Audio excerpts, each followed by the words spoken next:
नमस्कार, स्वागत है आपका। खबर उत्तराखंड देख रहे हैं आप। मैं हूं आपके साथ अनाया शर्मा। शुरुआत करेंगे खबरों की। लोकसभा चुनाव नजदीक है, ऐसे में एक तरफ जहां भाजपा के बड़े नेता उत्तराखंड में शिरकत कर चुके हैं, तो वहीं कांग्रेस का कोई बड़ा चेहरा नजर नहीं आया, जिसको लेकर लगातार सवाल किए जा रहे थे। लेकिन अब आखिरकार 28 जनवरी को कांग्रेस के राष्ट्रीय अध्यक्ष मल्लिकार्जुन खड़गे उत्तराखंड दौरे पर आ रहे हैं, जिसको लेकर कांग्रेस ने तैयारियां तेज कर दी है। कांग्रेस प्रदेश अध्यक्ष करण मेहरा ने कहा कि 28 तारीख को मल्लिकार्जुन खड़गे का उत्तराखंड दौरा प्रस्तावित है और इसको देखते हुए वेन्यू तय किया जा रहा है। उन्होंने कहा कि 28 तारीख के कार्यक्रम को लेकर 20 और 21 तारीख को ब्रीफिंग करेंगे और इसके साथ ही उन्होंने आगे बताया कि 26 तारीख को कांग्रेस की स्क्रीनिंग कमेटी के चेयरमैन भक्त चरण दास देहरादून आ रहे हैं और 27 तारीख को ऑल इंडिया मैनिफेस्टो कमेटी भी यहां पहुंच रही है।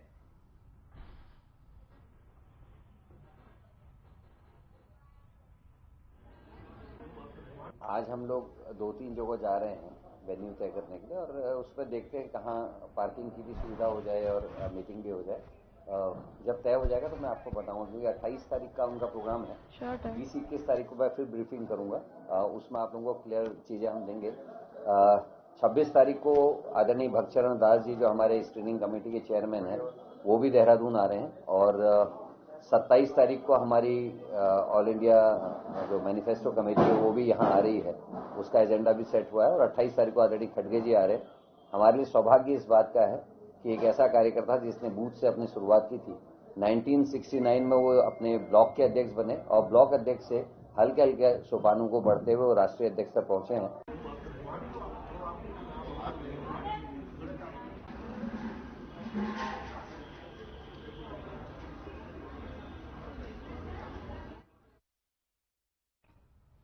आगामी लोकसभा चुनाव को लेकर मुख्य विपक्षी दल कांग्रेस पार्टी अपनी तैयारियों में जुट गई है, जिसके चलते राजधानी देहरादून के प्रदेश कांग्रेस मुख्यालय में महिला कांग्रेस की कार्यकारिणी की अहम बैठक हुई। महिला कांग्रेस की प्रदेश अध्यक्ष ज्योति रौतेला ने कहा कि लोकसभा चुनाव के लिए ब्लॉक स्तर और विधानसभा स्तर पर महिला सम्मेलन आयोजित करने के लिए निर्देश प्रदेश वरिष्ठ उपाध्यक्ष प्रदेश महासचिव को जिम्मेदारी दी गई है और 15 फरवरी से पहले हम प्रत्येक लोकसभा में 5-5 महिला सम्मेलन आयोजित करा सकें और उस क्षेत्र की ज्यादा से ज्यादा महिलाओं को कांग्रेस पार्टी से जोड़ सकें।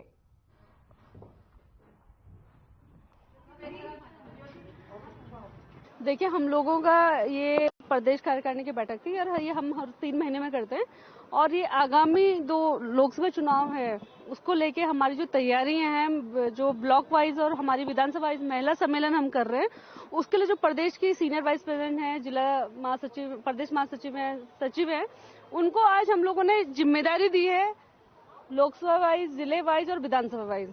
और हम 15 फरवरी से पहले हमारी कोशिश है कि हम हर लोकसभा में 5-5 महिला सम्मेलन करा सके और उसमें जो ज्यादा से ज्यादा उस क्षेत्र की महिलाएं हैं उसको महिला कांग्रेस के संगठन से और कांग्रेस पार्टी से जोड़ सके।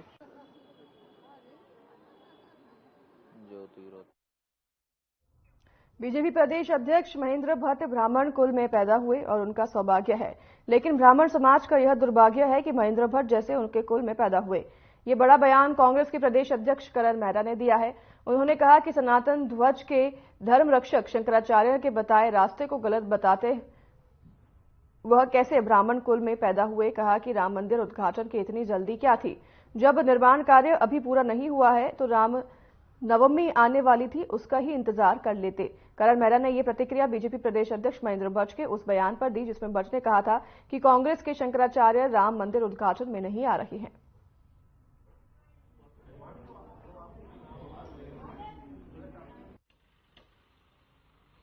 बिल्कुल झूठी खबर है। सारे संत महात्मा शंकराचार्य सब अयोध्या जाएंगे। केवल कांग्रेस के जो शंकराचार्य हैं, खड़गे जी, सोनिया जी, वो नहीं आ रहे हैं और वो कभी आने की स्थिति में भी नहीं होंगे। महेंद्र भट्ट का सौभाग्य है कि वो ब्राह्मण कुल में जन्म उन्होंने लिया और ब्राह्मण समाज का ये दुर्भाग्य है कि उनके कुल में महेंद्र भट्ट जैसा व्यक्ति पैदा हुआ, जो आदमी सनातन धर्म के सबसे बड़े ध्वजरोहक, जो सनातन धर्म की 4 नींव हैं, उन नींव को जो गाली दे, जो उनके बताए हुए रास्ते को गलत बताए, जो सनातन धर्म के नियम कानूनों को गलत बताए, वो व्यक्ति कैसे एक ब्राह्मण कुल में जन्म लिया, मेरे समझ में नहीं आता। आदि गुरु शंकराचार्य जी ने जो व्यवस्था दी उस व्यवस्था को तोड़ने का काम हमारे महेंद्र भट्ट जी और उनकी पार्टी कर रही है। 22 जनवरी को अयोध्या में रामलला के विराजमान होने पर जहां एक तरफ भाजपा तैयारियों में जुटी हुई है, तो वहीं दूसरी तरफ कांग्रेस पार्टी का कहना है कि चारों मठों के शंकराचार्यों ने राजनेताओं द्वारा राम मंदिर के उद्घाटन कराए जाने पर विरोध जताया है। इस बात पर भाजपा प्रदेश अध्यक्ष महेंद्र भट्ट ने चुटकी लेते हुए कहा कि शंकराचार्य कभी भी भगवान के दर्शन के लिए मना ही नहीं कर सकते हैं, लेकिन कांग्रेस पार्टी त्रेता युग के राक्षसों की तरह तपस्या भंग करने का काम कर रही है। साथ ही उन्होंने कहा कि प्रभु श्री राम ने ऐसे राक्षसों को सजा देकर मृत्यु लोक पहुंचाया है और कांग्रेस पार्टी राम मंदिर के भव्य आयोजन में विघ्न डालने का काम न करे कि अन्यथा भगवान राम इन्हें भी माफ नहीं करने वाले।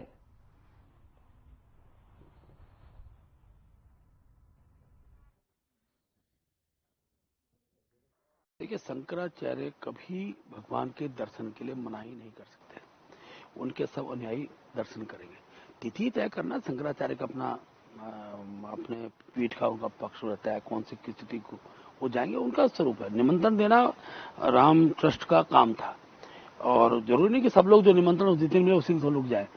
लेकिन कांग्रेस जिस प्रकार की बयानबाजी कर रही है, तो मुझे अब ऐसा लगता है कि एक कालखंड होता जो ऋषि मुनि तपस्या करते थे और उनकी तपस्या को भंग करने के लिए उस समय राक्षस शक्तियां काम करती थी। आज वही भूमिका कांग्रेस की है।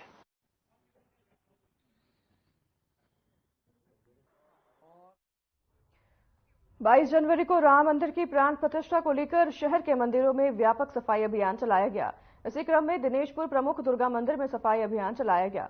उत्तराखंड के पूर्व कैबिनेट मंत्री और गदरपुर विधायक अरविंद पांडे के नेतृत्व में नगर क्षेत्र अंतर्गत प्रमुख मंदिरों में सफाई अभियान चलाया।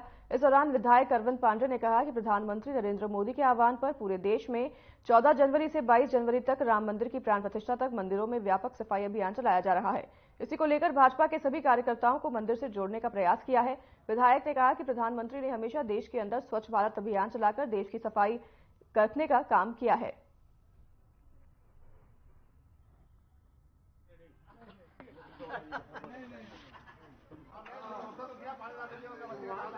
देश के प्रधानमंत्री जी ने संकल्प लिया है कि स्वच्छ भारत मिशन यह योजना विश्व में जितने लोग हैं सबको इससे जोड़ने का संकल्प लिया है। और 22 जनवरी को जिस महामानव, जिस देवता के नाम से हम लोग जीवन जीने का सलीका सीखते हैं, ऐसे भगवान श्री राम अपने महल में विराजमान होंगे। उससे पहले देश के जितने मंदिर हैं, देवी स्थान हैं, उन सबको व्यक्ति अपने कर्मचारियों से नहीं, खुद भगवान का एक कर्मचारी बनकर सभी देवालयों की स्वच्छता करनी है, सफाई करनी है, उनके निर्देश के पालन के क्रम में। और ये हम सबकी, प्रत्येक देशवासी की जिम्मेदारी है।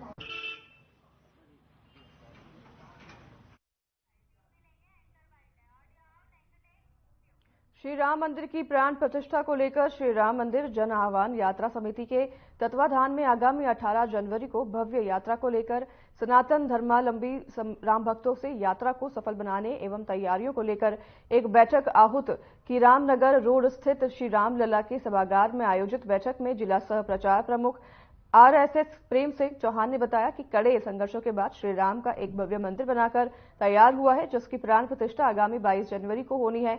इस दौरान घर घर पूजित अक्षत अभियान चलाया गया। साथ ही 22 जनवरी को राम भक्तों से अपने आसपास गली मोहल्ले गांव स्थित मंदिरों में 11 से 1 बजे तक सामूहिक हनुमान चालीसा, सुंदरकांड, हवन पूजन, भजन कीर्तन व एलईडी स्क्रीन के माध्यम से अयोध्या में होने वाले कार्यक्रम को सीधा यानी लाइव प्रसारण देखने व अपने घरों में दीपावली की तरह सायं के समय 5 दीपक जलाकर भगवान श्री राम की आरती को कहा गया, ताकि काशीपुर का प्रत्येक मोहल्ला अयोध्या व प्रत्येक मंदिर श्री राम मंदिर बन सके। श्री राम जी के प्राण प्रतिष्ठा का 22 तारीख को आयोजन हो रहा है। उसमें सभी धर्म और सभी धर्म गुरु, चाहे वो कोई भी है, मंदिर मस्जिद गुरुद्वारा है, सभी को शामिल होकर इस योगा में जो है, क्योंकि धर्म जो है वो एक ही होता है, वो चाहे किसी तरीके से माना जाए, और उसमें सबको शामिल होके और खुशी को सबको मनाना चाहिए। वाहिगुरू जी का खालसा, वाहिगुरू जी की मूर्ति का प्राण प्रतिष्ठा हो रही है, उसके संबंध में 18 तारीख को एक जन आवाहन यात्रा यहाँ पर काशीपुर में निकाली जा रही है, जो अपने रामलीला मैदान से यहीं से होकर और पूरे नगर में घूमेगी। उसके बाद यहीं पे उसका समापन है। 18 तारीख को फिर यहाँ पे भंडारा होगा और श्री राम दरबार की आरती का यहाँ पे व्यवस्था की गई। श्री राम दरबार की आरती उसमें सभी हमारे जो काशीपुर के धर्मगुरु हैं, गुरुद्वारा साहिब और मठ मंदिर, सभी संत समाज की तरफ से ये आह्वान किया गया है कि सभी समाज, सर्व समाज इसमें 18 तारीख को जो हमारी जन आह्वान यात्रा निकल रही है, इसमें सब लोग प्रतिभाग करेंगे।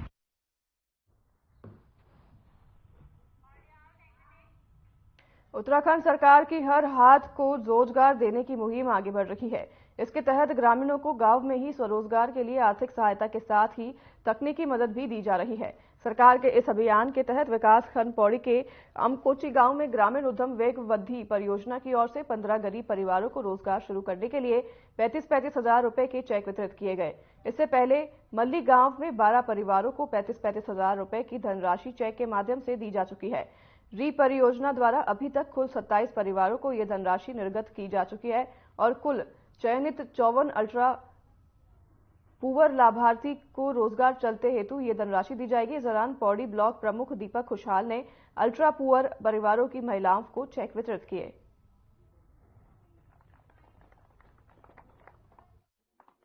इसमें प्रक्रिया सर हमारी री परियोजना के माध्यम से री परियोजना हमारे बीच में 1 साल से काम कर रही है, जिसका उद्देश्य है कि प्रत्येक समूह में उद्यम स्थापित करना। तो उसमें सर री परियोजना ने हमारा कुछ क्राइटेरिया होता है, जैसे हमने ये अल्ट्रा पुअर का सिलेक्शन करना है। उसमें कुछ क्राइटेरिया होते हैं कि अगर महिला मुख्य परिवार हो, उनके बीच में कोई पुरुष कमाने वाला न हो, या इस तरह के उनमें से ये होता है कि 6 मानक होते हैं, उनमें से अगर कोई 2 मानक में भी आता है तो हम उसको अल्ट्रा पुअर में लेते हैं। अगर जो 35,000 के चेक दिए हैं, अगर आप देखें, अगर गढ़वाली नस्ल की भी कोई 2 गाय ले ले इसमें और 2 साल तक अगर ये फ्री है बिना ब्याज के, तो मेरे अनुसार तो 2 साल में वो गाय 2 बार बछड़ा देगी और 2 साल तक वो दूध देगी। तो मुझे तो लगता है कि आदमी इसमें चौगुनी आय कर सकता है, जो सरकार ने दिया उससे चौगुनी आय कर सकता है। कोई अगर इससे बकरी खरीदता है तो आज अगर वो 5 बकरी खरीदेगा तो 2 साल में शायद वो 30 बकरी होंगी। तो आय तो बढ़नी चाहिए और सफल कदम है और कहीं ना कहीं समूह की महिलाएं काम कर रही हैं और समूह की महिलाओं को सहयोग जैसे सरकार से मिलना चाहिए, प्रशंसा के काबिल है। एक प्रत्येक महिला को चेक है और 2 साल तक इनमें कोई भी ब्याज नहीं है इस पैसे में, और इस पैसे से वे अपनी आजीविका चलाएंगी। हमारे प्रमुख जी के द्वारा यहाँ पे समूह के महिलाओं को, प्रत्येक महिलाओं को चेक वितरण किया गया है, जिसमें इन लोगों के रोजगार के लिए, रोजगार के माध्यम से इन्होंने अपने हाथों से वितरण किया गया है चेक को, कि ये लोग अपने लिए हर चीज का रोजगार करें, बकरी पालन, गाय पालन और मुर्गी पालन, कुछ भी रोजगार के लिए सरकार ने इनको चेक वितरण किया है। और गाँव में समस्या तो अनेक प्रकार की है सर। ग्राम प्रधान अमकोटी।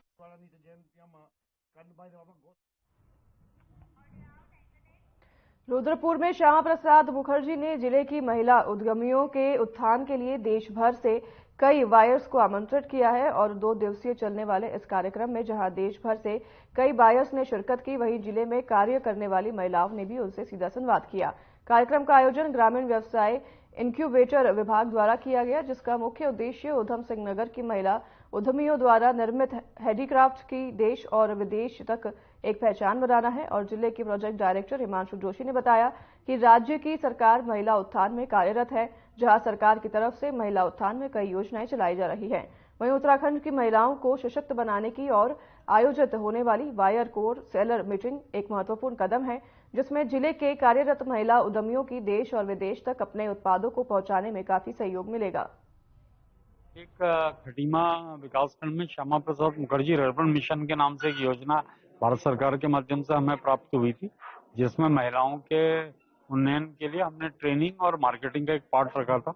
उसमें अभी जो हमारा नारी शक्ति वंदन दिवस अभी यहाँ पे मनाया गया, उसमें माननीय मुख्यमंत्री जी ने भी उन महिलाओं के साथ बैठ के चरखा चला के और हैंडलूम का काफी काम किया था। इसके अतिरिक्त हमारे जनपद में करीब 8,500 महिला स्वयं सहायता समूह है, जो विभिन्न प्रकार के उत्पाद यहाँ पर बनाते हैं। इसी में से हमारे बीच में यहाँ पर अभी उपस्थित भी हैं महिलाएं, 2 महिलाएं हैं, मीरा कापड़ी मैडम है और चिन्मणि दास मैडम है, तो ये लोग भी अपने उत्पाद बनाते हैं। कोटद्वार में एक अपना फूड प्रोसेसिंग प्लांट चलाते हैं बंजोश एंटरप्राइजेज के नाम से। मेरा ये बहुत अच्छी मीट रखी गई है, बायर सेलर मीट।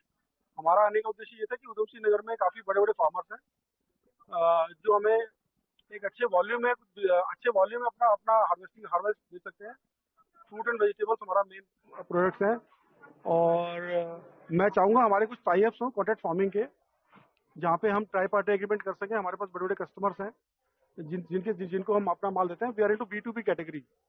तो अगर हमें इस बायर सेलर मीट के माध्यम से एक प्लेटफॉर्म मिल सके जहाँ पे हम किसान मिलके कुछ ऐसे प्रोडक्ट्स स्टार्ट कर सकें, जैसे कि टमाटर है, बेबी कॉर्न है, स्वीट कॉर्न है। पहाड़ से इस वक्त कुमाऊं से हम पीच और पियर्स भी लेते हैं। तो अगर हमें कोई वॉल्यूम में कुछ काम मिल सके 50 टन 100 टन, उसके लिए हम आए हैं।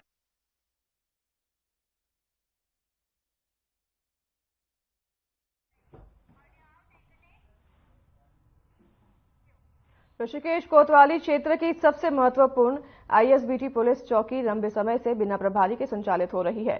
प्रभारी नहीं होने की वजह से ये फरियादियों को कोतवाली के चक्कर काटने पड़ रहे हैं।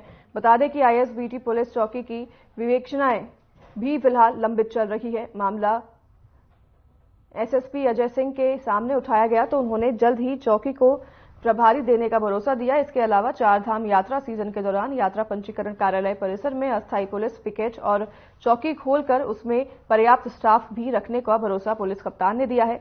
SSP अजय सिंह ने बताया कि जितने भी थाना चौकियों में स्टाफ की कमी है उसे जल्द ही पूरा किया जाएगा। वर्तमान समय में पुलिस कोर्स भी नहीं, भर्तियों की प्रक्रिया भी चल रही है।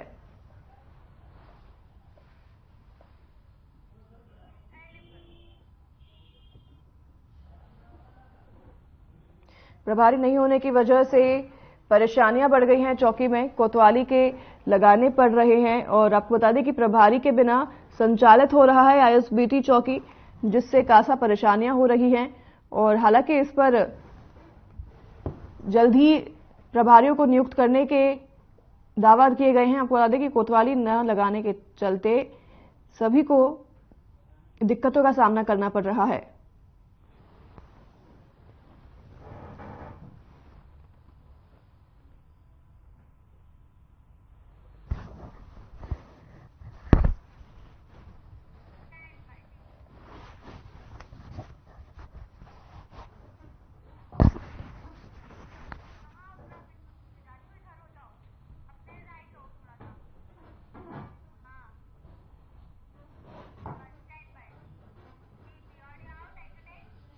जनपद पौड़ी जिले के चौकी गुमखाल पर स्थानीय लोगों द्वारा सूचना दी गई कि एक कार अनियंत्रित होकर गहर मोड़ पर खाई में गिर गई। सूचना पर चौकी थाना से पुलिस बल आपदा एवं बचाव उपकरण के मौके पर पहुंचे एवं SDRF को सूचना दी गई। वहीं कार सड़क से खाई में लगभग 200 मीटर नीचे गिरी हुई थी। स्थानीय व्यक्तियों की मदद से कार में फंसे हुए 3 व्यक्तियों को बाहर निकाला गया और तीनों को स्ट्रेचर से सड़क पर लाया गया। घायलों को 108 की मदद से प्राथमिक उपचार हेतु अस्पताल भिजवाया गया, जिसके साथ घायलों द्वारा बताया कि वह दिल्ली से शादी में सम्मिलित होने के लिए गांव जा रहे थे।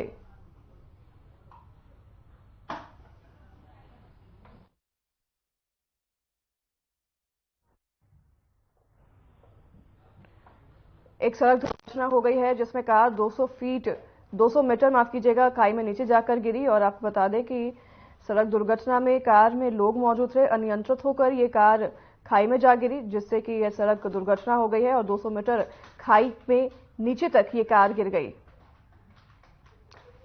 कार में हालांकि 3 फंसे व्यक्तियों को निकाल लिया गया है बाहर। कार में 3 व्यक्ति मौजूद थे जब यह हादसा हुआ और कार के अनियंत्रित होने की वजह से यह हादसा हुआ, जिसके बाद कार 200 फीट खाई में जाकर गिरी। हालांकि कार में मौजूद तीनों व्यक्तियों को बाहर सकुशल निकाल लिया गया है।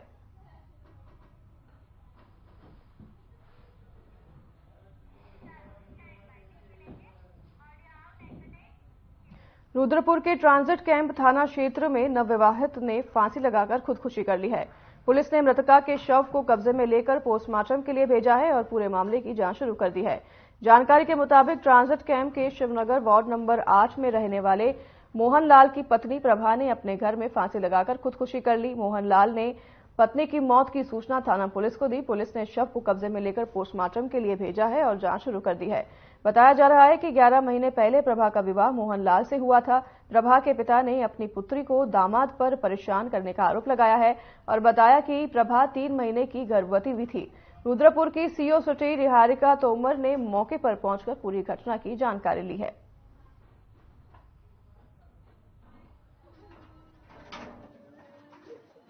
आज शाम को करीब 7:30 बजे मोहनलाल द्वारा थाना ट्रांजिट कैंप में आके बताया गया कि उनकी पत्नी है जो प्रभा, उन्होंने अपने घर में फांसी लगाकर आत्महत्या कर ली है, ऐसा उनका कहना था।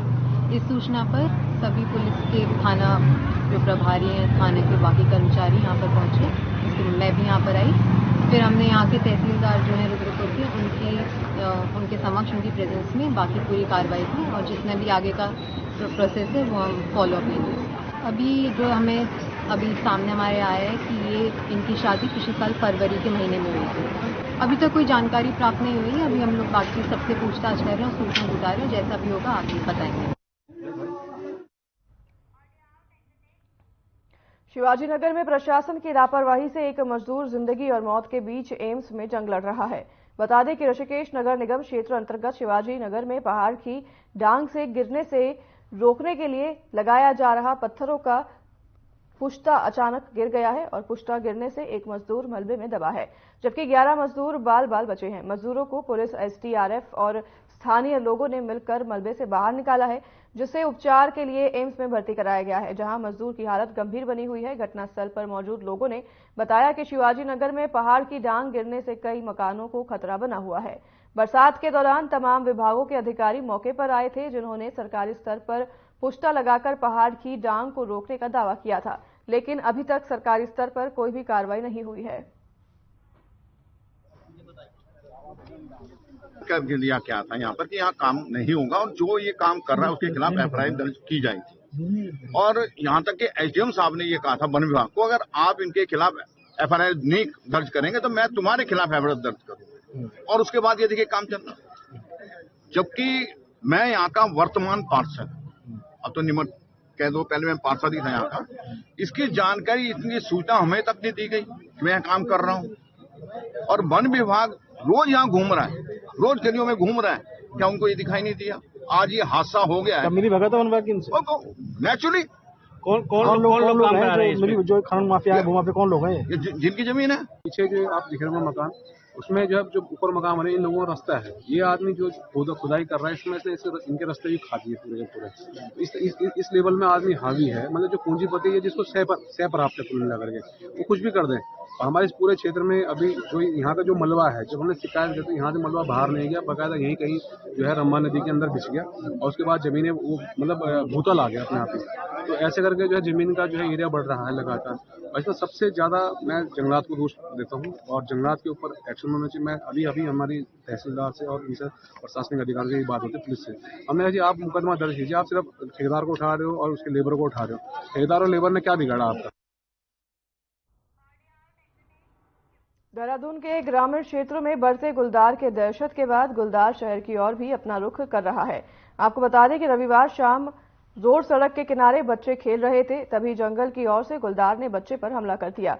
उसके चीखने चिल्लाने की आवाज पर आसपास के लोग जमा होने की वजह से गुलदार जंगल की ओर भाग गया। गुलदार के हमले से बच्चे के सर में गंभीर चोटें आई हैं। घायल को 108 की मदद से राजकीय दून मेडिकल कॉलेज एवं चिकित्सालय देहरादून में भर्ती कराया गया है। वहीं घायल बच्चे का इलाज कर रहे डॉक्टर ने कहा है कि बच्चे के सर पर अत्यधिक चोटें आई थी और सर पर गुलदार के द्वारा वार करने के कारण कई जगह घाव भी हो गए थे।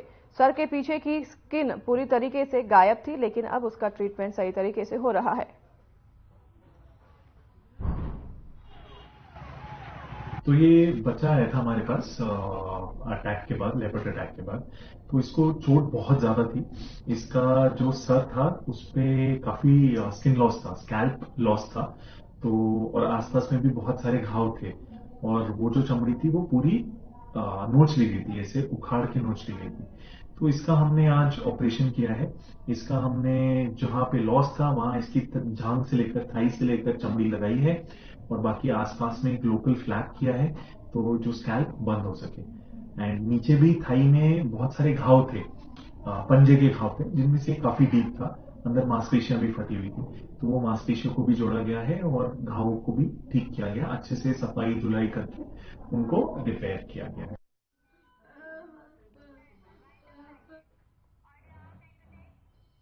तो फिलहाल इस बुलेटिन में हमारे साथ बस इतना ही। नमस्कार।